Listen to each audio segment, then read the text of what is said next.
Hey guys, Trunk here with a brand new GoPro HERO4 Session camera. Today I'm going to show you how to mount on a Cookie G3 helmet and just give you some advice on how to make it as snag resistant as possible. The GoPro Session comes with a bunch of mounts, as you can see right here. We got the standard frame, we got the low profile frame, we got the ball mount, and we got the low profile frame J mount. Today we're going to focus on the low profile mount. It's this mount and this mount. You'll notice a small little stopper in there that prevents the clips from loosening up, and then the frame itself. The frame is quite nice. You just put it into that little slot there, and it can flip this way or this way. We're going to focus on this mount being this particular direction.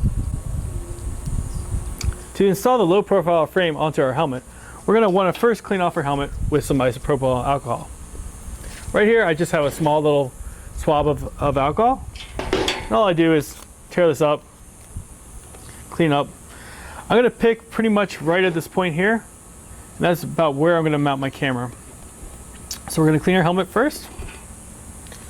I'm going to fix the low profile mount to this mount. We're going to pull this up to let it go through. Then you can lock it in place if you want to. So basically this is how I'm going to want this mount on my helmet.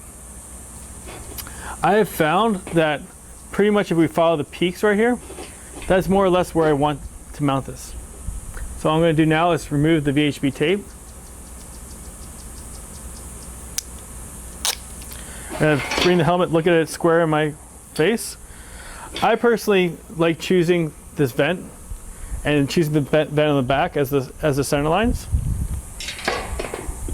The two peaks. And then it doesn't need to be exactly perfect, but I could eyeball it.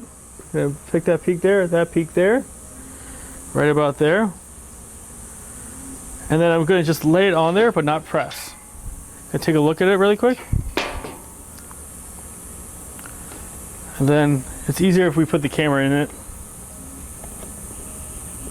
Close it up. That looks about square to me. I'm just going to press it down and shimmy it side to side. You can see it's pretty much right about the peak there, right about there. Pretty much centered. Now the only thing I want to know about is in photo mode, I'm going to see the helmet a little bit here. If we tilt the camera up slightly, now we have a nice little snag point. So if you're going to shoot photos and some of that, we're going to want to put something in there.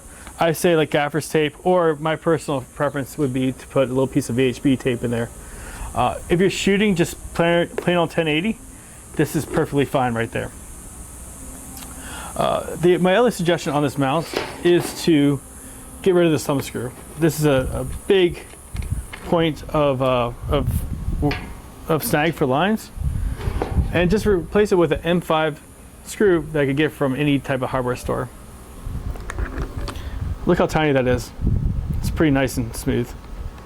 Again, if you're worried about snags and stuff like that, what I would do is put a little bit of gaffer's tape along the side, and you'll be fine. There's not many points for lines to gather onto that.